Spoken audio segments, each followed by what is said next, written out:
My name is Leah Bradford.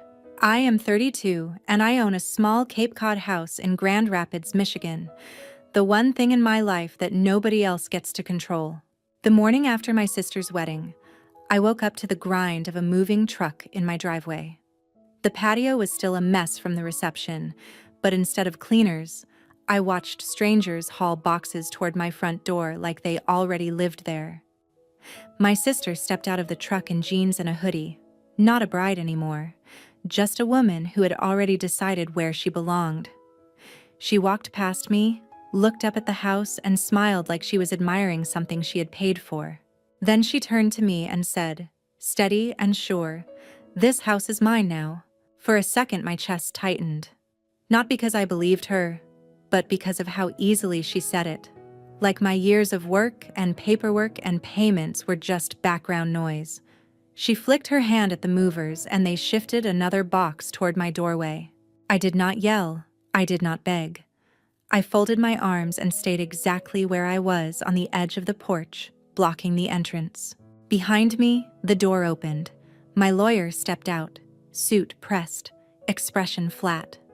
My sister finally saw him and the color started to drain from her face. Before I tell you what he said and what happened after I walked out, tell me, what time is it for you right now, and where are you watching from? I'm curious to see how far this story will travel. A few weeks before that morning with the moving truck, my life had felt almost under control. I had just turned 32 and finally felt settled into the version of adulthood I had been chasing for years. I worked as a senior accountant for a mid-sized manufacturing company in Grand Rapids, Michigan. It was not glamorous work, but it was steady. Every late night with spreadsheets, every weekend I stayed in instead of going out, had stacked up into something I could see. The Cape Cod house I had bought on a quiet street. The house was small by most people's standards, but to me, it felt huge. 2 stories, a steep roof, a narrow driveway, and a backyard patio I had redone myself with cheap pavers and too many online tutorials. I knew what every corner had cost me in hours and dollars. The mortgage came out of my account each month and reminded me that I had done this without anyone's help, especially not my family's. My family liked to act as if the house was a shared trophy we all deserved to touch, but none of them had ever written a check for it. I grew up in Western Michigan with one older sister and 2 parents who seemed to live in completely different realities. I learned early to keep my head down and fix things myself while my sister learned how to get people to fix things for her. My older sister, Marissa Bradford, is 35 and has always moved through life like rules are suggestions. In school, she was the one who could talk a teacher out of detention. As an adult, she bounced between jobs, moved in and out of apartments, and always somehow landed back at our parents' house when money got tight. When she got engaged, nobody was surprised that she expected a big celebration, even though she and her fiancé were barely keeping up with their bills. My mom, Diane Bradford, believes family should always make room, even when it hurts. In her mind, success is something you share until it stops looking like yours. Whenever Marissa called asking for another favor, my mom framed it as a test of my loyalty, not my boundaries. My dad, Harold, stayed in the background, working long shifts at a parts warehouse and pretending not to see the way things tilted toward my sister. When Marissa announced she was planning a spring wedding, she talked about it like a movie. There would be lights, music, a dessert table, and a crowd big enough to fill every photo. She and her fiancé, Brandon Cole, lived in a cramped rental with thin walls and no yard, so the question of where to host it hung in the air like something everyone else was supposed to solve for her. I heard about her venue problems through my mom before I heard them from Marissa. One conversation was about a booking that fell through. Another was about places that were too expensive or not special enough. The details shifted, but the conclusion stayed the same.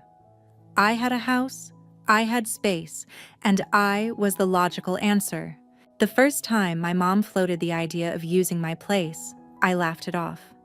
The second time, her tone changed. She pointed out that Marissa was trying to start a new life, and I was comfortable on my own, as if my stability meant I owed them something extra.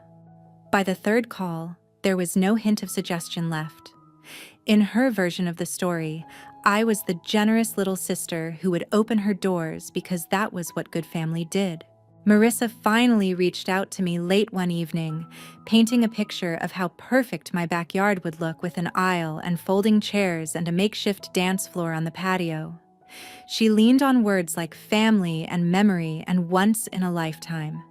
Under all the pretty planning, I heard the part nobody was saying out loud. She wanted my house, and she expected me to hand it over. I told her she could use it, but only if there were limits. In my notebook, I wrote them down as I spoke so I could not talk myself out of them later. Guest count capped, music off by a set hour. No furniture moved without asking, no overnight guests, no boxes, bags, or personal belongings left once the reception ended. My house would be the venue for one day, not a prize someone claimed by saying vows on the patio. In the days after I agreed to let my house be the wedding venue, the energy around my phone changed. My sister's messages were full of emojis, exclamation points, and photos of centerpieces. I could almost pretend this was a normal family favor. Then the tone shifted. Instead of asking if something was possible, she started writing as if it was already settled. One afternoon, she sent a message about having the rental company drop off tables and chairs a little early so they would not be rushed. The time she suggested was 2 days before the wedding.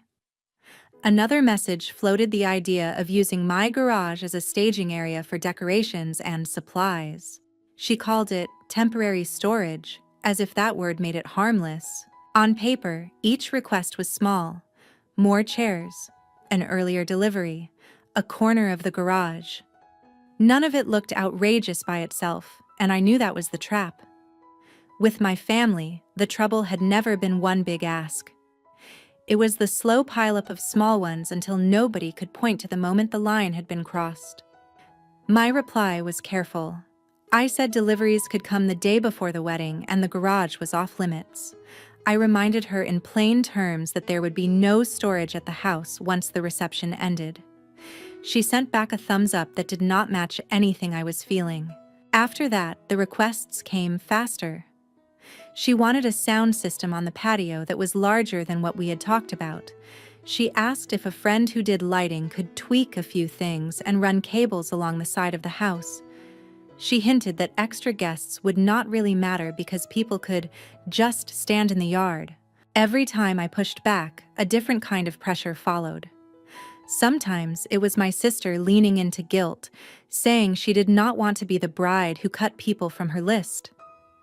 Sometimes it was my mom calling in the evening, her voice soft at first and then sharper, asking why I had to be so strict when this was a once-in-a-lifetime moment.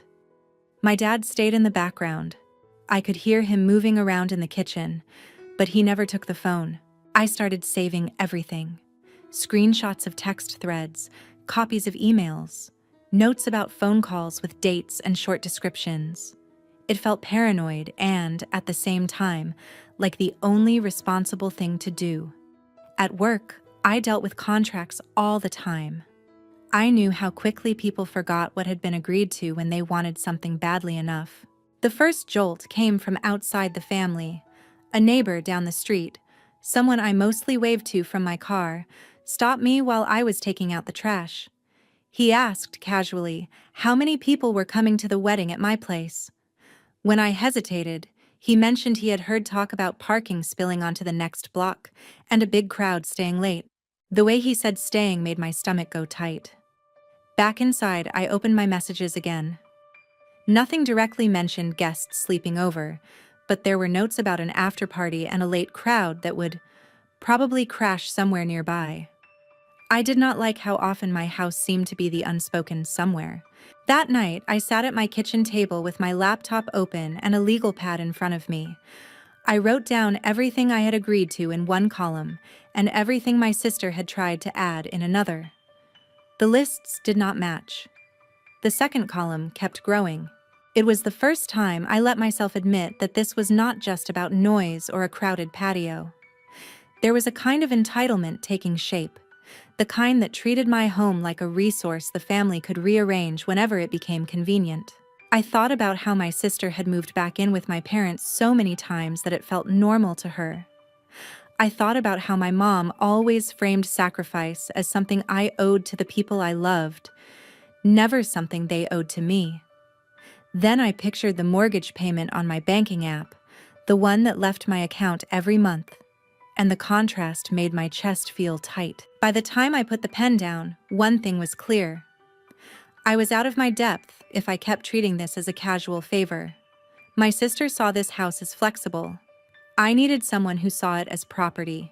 The next morning, on my way into the office, I sent a message to an attorney a coworker had recommended when I first closed on the house. His name was Patrick Sloan. I had thought I might need his help someday with paperwork. Instead, I was asking if he had time to talk about my family. Meeting with Patrick turned my unease into a plan. His office was downtown, plain and quiet, the kind of space where problems were taken apart and labeled. I sat across from him and laid out my situation the way I would present a messy account at work. I told him about the house, the wedding, the conditions I had set, the extra requests that kept appearing, the calls from my sister and my mom, the neighbor's casual comment about people staying late as if my place were a hotel. He listened without breaking in. When he finally spoke, his questions were short. Who was on the deed? Whether anyone else had paid toward the purchase? Whether I had ever written anything that gave my family a right to live there? Each answer was simple. The house was in my name alone, bought with my money, no side agreements, no shared ownership. This isn't really about a party, he said. It's about who has any right to be in your house, and when that right ends. Hearing it framed that way stripped the guilt out of it. To my mother, it was about generosity. To my sister, it was about getting a perfect venue. To him, it was property law and boundaries. Patrick outlined what he thought I should do. There needed to be a written agreement that treated the wedding as a one-day license to use the property, with a clear start and end time, and language that shut down any idea of residency, tenancy, or moving in afterward. I needed dated photos of the house before anyone set up, inside and outside, so there would be no argument later about damage or belongings. He also suggested adding cameras at the front door and over the patio, not as a threat, but as a record.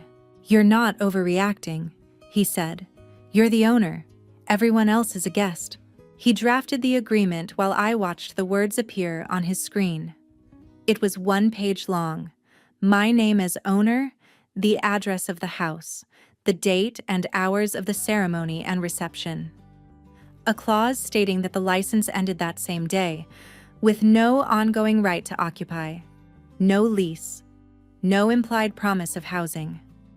A clause that required anything brought onto the property to be removed when the event ended unless I agreed in writing. He printed 2 copies and pushed them toward me. Seeing my name in the first line steadied something in my chest. On the way home, I stopped at a hardware store and picked up a video doorbell and 2 basic cameras for the backyard. The cashier joked about watching for package thieves. I smiled and said nothing. The people I was worried about already knew the address. That evening, I spread everything on my dining table. The agreement, my note about rules, the unopened camera boxes. Before I told my sister anything, I moved through the house taking photos on my phone. The living room, the hallway, the kitchen, the stairs. I stepped out onto the patio and photographed the furniture and the empty yard. Each image felt like a small shield. When my mom called, I told her I needed to see her and my sister at the house before any more details were decided. She tried to talk me out of it, saying lawyers made things cold and that families should rely on trust. I repeated that the house was my responsibility and that I was not willing to leave things vague. My voice stayed even. I did not offer softer language she could bend for my sister. The next afternoon, they came over. We sat around my dining table, the agreement in the middle. My list of rules lay next to it. I walked them through the document once, line by line, in plain language. I said the house was in my name, that the event had an exact endpoint, and that nobody would be staying here afterward. No guest rooms, no boxes tucked into corners, no slow drift into a new living situation. My mom's expression sharpened as she read. My sister's jaw tightened when she reached the sentence about no residency, no tenancy, no implied lease. My mom said it felt harsh. I reminded her that the mortgage company never asked who was crying on the porch when it pulled money from my account. My sister looked at me, then at the agreement, then around the room. She needed the venue, and we both knew it. After a long pause, she picked up the pen, signed on the line under her name, and slid the paper back across the table. When they left, I put one signed copy in a folder with Patrick's card and locked it in the top drawer of my desk. The other went into an envelope by the front door. The morning of the wedding had a strange kind of stillness. I stood at my kitchen window with a mug of coffee and watched a rental truck back into my driveway. Cars began to stack along the curb, one after another. The schedule I had agreed to was starting, but it already felt bigger than it looked on paper. Vendors moved in waves. Folding chairs scraped along the patio. A tent company set up a canopy even though we had only talked about using the yard. A florist carried boxes of arrangements through my back gate. Every new piece of decor made the house feel less like mine and more like a set someone had borrowed. By late morning, the first guests arrived, earlier than I had expected. People I barely knew stepped onto my porch with wrapped gifts and bright voices. I stayed near the front door, directing them to the backyard, keeping my shoes on as a reminder that I was not just another person at this party. Out on the patio, the chairs multiplied. I had agreed to a modest crowd, something my yard could handle. As I scanned the rows, it was obvious we had gone past that number. Every time I tried to count, another group walked in and filled the remaining space. My sister moved through all of it as if she had always lived there. She pointed at where the dessert table should go. She told the DJ to angle his speakers toward the yard and not worry about the noise. She thanked guests for coming to our place, the words sliding out so easily that several people glanced at me with quick, uneasy smiles. I pulled my phone from my pocket and opened the app for the cameras. The front door feed showed a stream of arrivals. The patio feed captured the layout and the number of people weaving between chairs and tables. I saved short clips without making a show of it. Inside, the kitchen counters disappeared under trays, bottles, and stacks of disposable plates. Strangers opened my cabinets without asking which shelf held the glasses. Someone left a jacket on the arm of my couch as if they might settle in later. Every sign of familiarity added weight to the sense that this gathering wanted to linger. While I stepped into the hallway to breathe, two women passed by on their way to the bathroom. One laughed and said she had heard that my sister was finally taking over the family house, that it made sense for her to land here now that she was married. The other answered that it was nice when siblings could share like that. I stood still until their footsteps faded, then wrote down the words as soon as I could. The ceremony was quick. The officiant spoke in the center of my yard, framed by flowers and borrowed chairs. People clapped and raised their phones. I watched from the edge of the patio and tried to keep my focus on the vows instead of the number of cars creeping further down the block. After the ceremony, the reception shifted into something louder. Music from the DJ pulsed across the yard. Guests clustered in small groups, leaning on my fence, resting drinks on the rail of my back steps. My sister posed in front of the house for photos, lifting her bouquet while the photographer adjusted angles to catch the front door. When I stepped back into the kitchen, my mom brushed past me with a platter and told me not to worry about the crowd, that this was what a good celebration looked like. My dad carried folding chairs outside and avoided my eyes. Every time I started to say something about the agreement, I could feel the weight of their expectations pressing against the words. As the afternoon stretched on, the line between guest and resident blurred. People dropped bags in corners and left shoes near the back door. A couple I did not recognize asked someone where they could leave their overnight things. The answer was quiet enough that I could not hear it, but I saw the way they looked toward the hall. I checked the camera feeds again. The yard was still full. The living room held more belongings than it had that morning. I took another set of photos, moving through the house as calmly as I could with music pressing against the walls. Near the end of the reception, as the light outside softened, I stepped back onto the patio. My sister stood near the DJ, her dress slightly wrinkled, her shoes off, her laughter easy. Brandon was close by with a manila folder tucked under his arm, the edges of printed forms visible when he shifted his grip. He no longer looked like a groom enjoying his party. He looked like someone waiting for the right moment to open that folder and put something down in front of me. The next morning, the truck in my driveway was not delivering flowers or chairs. I woke up to the hiss of air brakes and the heavy clank of a loading ramp hitting the pavement. For a few seconds, I thought it was another vendor picking up rentals. Then I saw the logo on the side of the truck. Not a party company, but a moving service, the kind that advertises fresh starts and clean slates. Two movers in work shirts started unloading boxes like they had a schedule to keep. The boxes were taped tight, labeled with my sister's handwriting: bedroom, kitchen, closet. Nothing about decorations, nothing about a one-day event. This was not cleanup, it was an arrival. I stepped out onto the porch without changing out of the clothes I slept in. The air felt colder than the forecast. My front yard still showed the outlines of yesterday's celebration, chair marks in the grass, bits of ribbon near the walkway. Over all of that, the movers wheeled someone else's life toward my front door. My sister walked around the side of the truck in sneakers and a sweatshirt, her hair pulled back, makeup gone. She did not look like a bride anymore. She looked like someone settling in. She pointed at the house and told the movers where to take each box, confident and quick, as if this plan had been rehearsed. When she reached the porch, she gave me a tight smile and told me she was moving in, that it made sense for her and her husband to be here now, that this was our home and not just mine anymore. The words slid together as if they were facts instead of a decision she was trying to force on me. My hands wanted to shake, but I kept them still and crossed my arms instead. I reminded myself that I had a deed, an agreement, and a lawyer.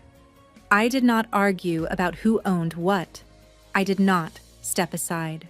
The front door clicked open behind me, and Patrick stepped outside. He did not raise his voice or rush. He simply walked forward until he stood between me and the movers and asked, calm and direct, who had arranged this delivery. My sister answered like she was explaining something simple, saying she and her husband needed a place, that family helped family, that paperwork had been taken care of. Patrick asked to see whatever she was talking about. She pulled a folder from her bag and handed over a stack of printed pages. He read in silence for a moment, his eyes moving faster with each line. I could see the tension gather in his jaw. When he looked up, his expression had cooled. He said the papers did not give her any right to occupy my house, that they looked like a homemade lease and a letter that was not signed by me, only by our mother. He pointed out the missing signatures, the dates that did not match, the fact that my name never appeared where an owner's name would be on anything valid. He told the movers, politely but clearly, that they were on private property without the owner's consent, and that they needed to stop bringing in boxes. The men hesitated, looked at my sister, then at the truck. One of them nudged the hand truck backward down the ramp and waited. My sister's face flushed and she turned on me, accusing me of dragging lawyers into family business, of breaking promises she insisted I had made. I kept my arms folded and told her the only promise I had made was in writing and that it ended when the reception did.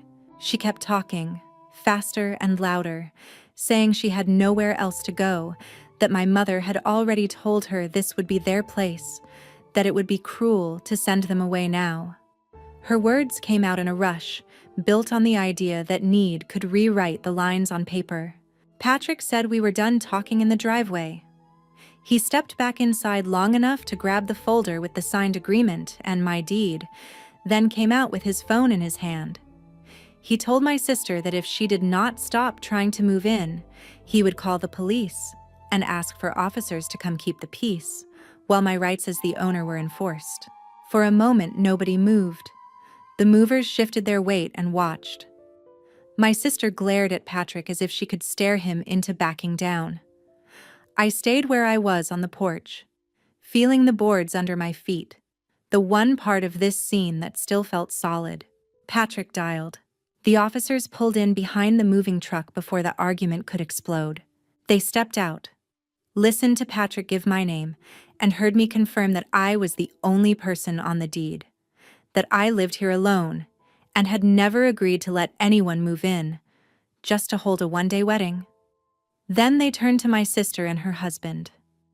When they asked why the truck was full of labeled boxes, my sister said this was their new home, that we had talked about it, that our mother had already agreed it made sense for them to stay.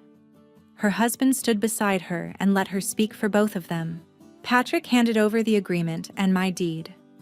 One officer read them slowly, then asked my sister if she had anything with my signature giving her the right to live here. She produced the letter our mother had written and a typed form that looked like a lease with my address at the top and an empty line where my name should have been. The officer said there was nothing in those pages that changed the basic fact that the property belonged to me. A form without my signature was not a contract. He told my sister and her husband they could not move belongings into someone else's home without the owner's consent, and said that if they refused to leave, this could turn into a legal problem instead of a family argument. The movers stepped away from the ramp and waited. My sister did not move. She said they had nowhere else to go, that I was choosing documents over blood, that she had just gotten married in this yard and deserved more than a ride back to her old life. Every sentence reached for guilt instead of facts. None of them touched the reality that my name was on every binding piece of paper. My mother pulled up and parked badly, then hurried toward the porch, already crying. She told the officers that I was rigid, that my sister needed support, that good families shared when one person had more. She said she had written the letter because she thought it would help. Patrick did not argue with any of them. He stayed with the documents. He pointed again to my name on the deed and to the end time on the agreement and told the officers this was not an eviction or a rent dispute. It was an owner refusing to let relatives turn a one-day favor into a permanent arrangement. The officers listened and then told my sister and her husband they needed to reload the truck and leave my driveway. If they came back and tried again without my consent, it would not be treated as confusion. Watching the boxes go back up the ramp felt unreal. Yesterday, those same hands had carried flowers and decorations through my yard. Now they moved suitcases and plastic bins while my mother cried at the curb and my father stayed silent. My sister refused to look at me. Her husband kept his jaw tight as the truck door slid shut and locked. After the officers left, the front of my house felt stripped bare and finally mine again. Patrick suggested we put everything in writing and file a civil claim for the cost of repairs, cleaning, and his time. I agreed. I was done paying for damage, literal or emotional, that other people insisted did not exist. In the weeks that followed, my mother's voicemails filled with speeches about forgiveness and second chances. My sister's messages were shorter, full of blame and embarrassment. With Patrick's help, I filed the claim and waited. Months later, a judge ordered my sister and her husband to reimburse those costs in steady payments. It was not a fortune, but it was on the record. It sat in court files and on background checks. A quiet note that what they had tried to do had a price. They eventually moved to a cheaper town a couple of hours away. I learned that from a brief text my father sent one night. I did not answer. Life in my house narrowed after that. I changed the locks, updated the security system, and kept the agreement, the report, and the judgment in one folder in my desk. I stopped answering my mother's calls. My conversations with my father shrank to quick updates about his health. I did not unblock my sister. There were no shared holidays and no family photos waiting for a reconciliation that was never going to happen. What I missed was not the people who had tried to turn my house into their backup plan. It was the idea that family automatically meant safety. Owning this place once felt like proof that I could build something on my own. Now it also marks the line where I finally chose boundaries over approval and decided that my home was not a community project. If you stayed with me until the end, thank you for listening. If any part of this sounds close to your own life, you can share your thoughts or experience below. I hope you remember that protecting what is yours is not selfish,